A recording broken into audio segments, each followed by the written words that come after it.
Bismillahirrahmanirrahim. Assalamualaikum warahmatullahi wabarakatuh.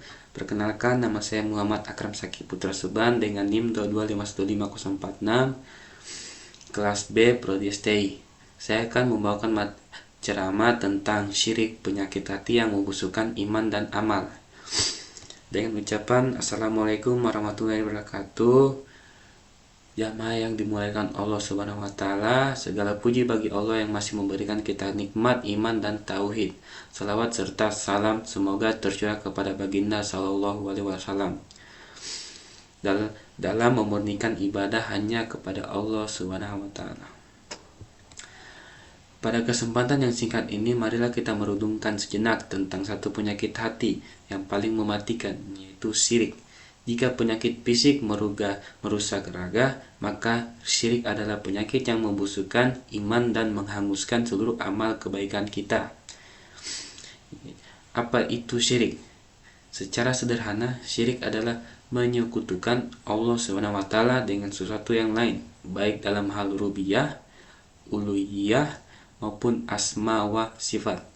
Syirik bukan sekedar menyembah berhala batu, namun ia bisa masukkan ke dalam hati secara halus seperti riyah atau bergantung pada jimat dan ramalan. Mengapa syirik disebut penyakit yang membusukkan iman dan amal?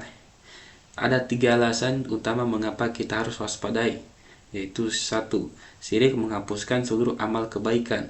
Bayangkan, seseorang yang telah beribadah puluhan tahun, bersedekah miliaran rupiah, dan berhaji berkali-kali, namun jika ia melakukan syirik besar, maka seluruh pahalanya gugur seketika.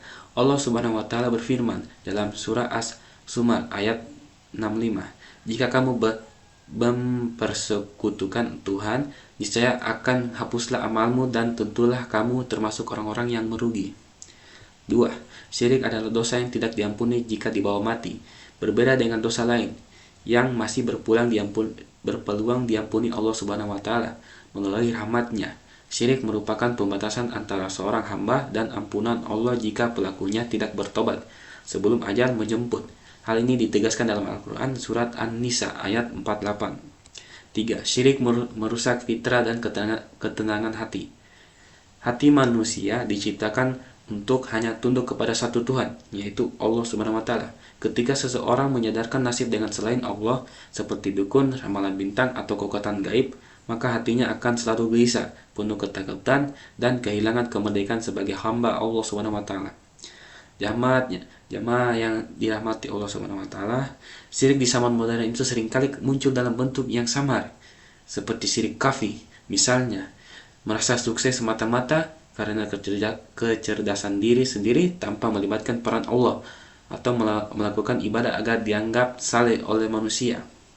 Oleh karena itu, marilah kita senantiasa membentengi diri dengan doa yang diajarkan Rasulullah, yaitu Allahumma inni ansalubika ansurika bika wa anna alamu wa astaghfiruka lima la a'lamu, yang artinya ya Allah, aku berlindung kepadamu dan menyekutukanmu sedangkan aku mengetahui, dan aku mohon ampun kepadamu dari apa yang aku tidak ketahui.